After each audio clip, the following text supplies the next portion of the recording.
Guys, kalian tahu nggak di Indonesia ini tuh lagi ada masalah tentang berita-berita hoax bertebaran di mana-mana.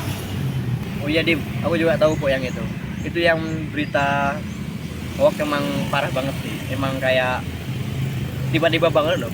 Pemuda-pemuda yang sekarang ini suka banget nyebar hoax. Entah hobi atau apa itu pokoknya negatif banget. Nggak boleh dicontoh. Benar dulu, zaman dulu loh. Damai rukun banget. Orang-orang hanya mendengar apa yang mereka dengar. Ya walaupun ada lah ya, nama juga desa atau enggak penduduk kecil, nah ya ada namanya gosip. Tapi kalau namanya berita hoax, pasti sudah hoax banget. Gosip ini andai kata kayak berita burung, jelas enggaknya. Tapi kalau hoax ini pasti dibuat-buat dengan fakta yang ya hoax juga, seakan-akan benar. Itulah bahayanya. Di dunia yang saling terhubung tanpa batas ini, satu kata, satu gambar, satu potongan video bisa berkelana melintasi benua dalam hitungan detik. Kita hidup di era di mana informasi seolah-olah menjadi nafas kita sehari-hari. Namun, tidak semua yang kita hirup adalah kebenaran.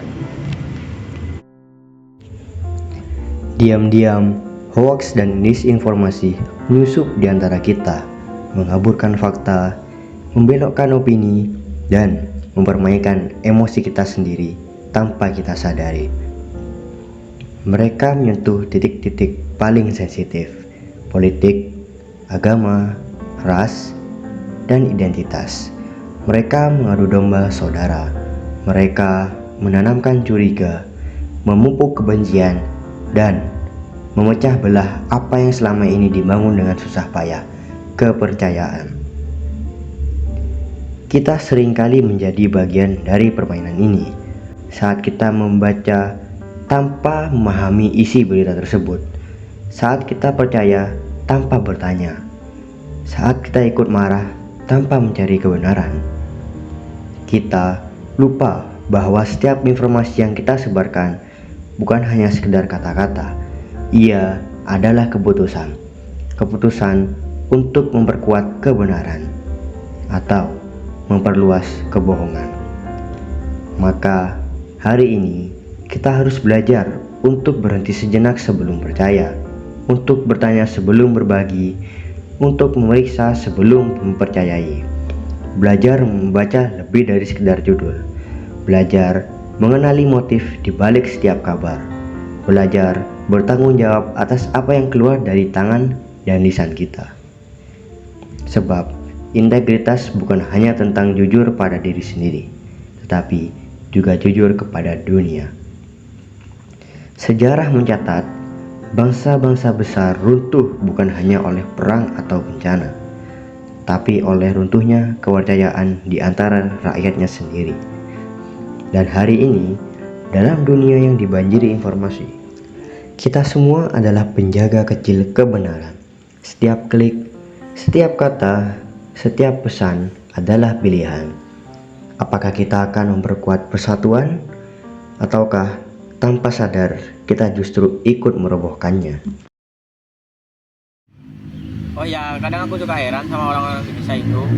Kenapa ya kok mereka suka menyendiri? Padahal mereka dulu tuh suka bergotong royong.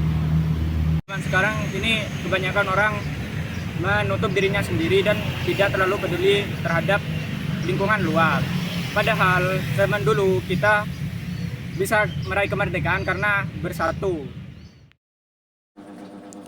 Di tengah dunia yang semakin terhubung, ada satu ironi besar yang tak bisa kita abaikan. Semakin dekat jarak antar manusia, semakin jauh hati kita dari sesama.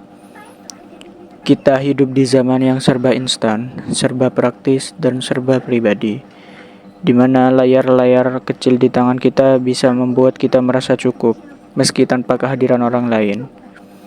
Di mana kata "aku" semakin sering terdengar, dan kata "kita" perlahan memudar.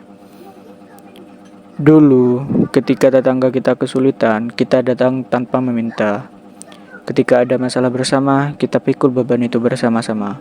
Namun kini, ada kalimat yang semakin terucap, "Itu bukan urusan saya." Individualisme tidak datang dengan teriakan, ia datang diam-diam. Lewat ketidakpedulian yang kita anggap biasa, lewat keengganan untuk terlibat karena merasa tidak berkepentingan. Kita lupa bahwa bangsa ini dibangun bukan oleh tangan-tangan yang berjalan sendiri, tapi oleh tangan-tangan yang saling menggenggam. Oleh jiwa-jiwa yang percaya bahwa kepentingan bersama lebih besar dari sekadar urusan pribadi. Jika kita biarkan individualisme tumbuh tanpa kendali, maka bukan hanya hubungan antar manusia yang akan rapuh, tapi persatuan bangsa ini pun perlahan akan runtuh. Maka hari ini, mari kita hentikan sejenak langkah kita. Mari menengok ke sekitar, membuka mata, membuka hati. Bangun kembali semangat gotong royong, karena di dunia yang semakin individualistis ini, peduli adalah sebuah keberanian. Dan persatuan bukanlah warisan yang bisa bertahan sendiri.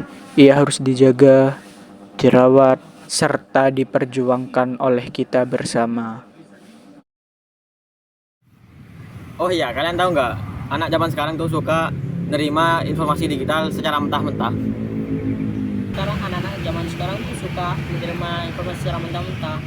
Jadi informasi yang beredar itu jadi misinformasi atau jadi berita hoax. Padahal bahaya loh, anak-anak zaman sekarang itu yang nggak bisa berpikir kritis itu jadi susah untuk menerima informasi yang benar itu.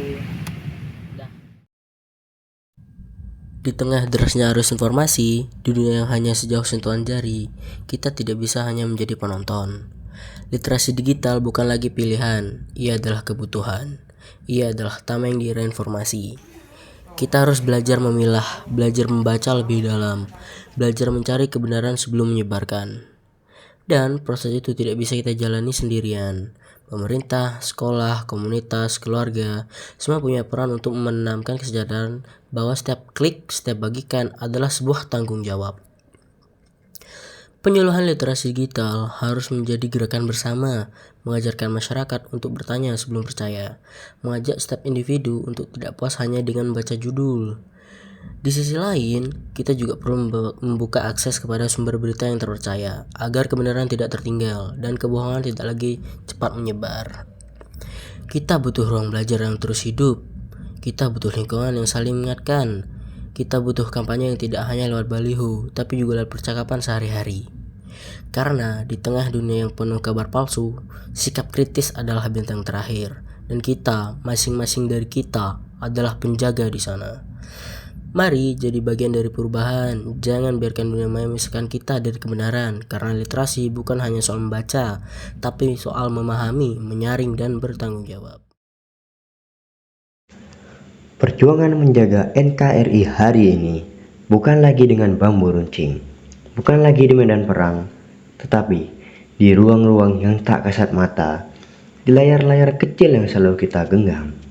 Hoaks, individualisme, rendahnya literasi digital, semua adalah ancaman nyata yang bisa mengikis kepercayaan, melemahkan persatuan, dan perlahan merobek tenun kebangsaan kita. Tapi kita tidak akan diam, kita tidak akan membiarkan itu terjadi.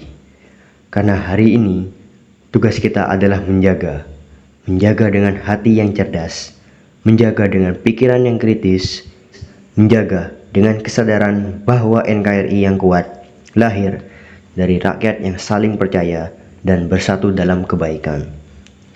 Mari kita jadi bagian dari generasi yang peduli, generasi yang tidak mudah terpecah, generasi yang memilih untuk berpikir sebelum membagikan, generasi yang berdiri dari sisi kebenaran demi Indonesia yang lebih kuat, lebih bersatu, dan lebih bermanfaat. Karena masa depan negeri ini bukan hanya tentang apa yang kita impikan, tetapi tentang apa yang kita jaga dan apa yang kita lakukan hari ini. Bersama kita kuat, bersatu, kita tak tergoyahkan, demi Indonesia, demi NKRI.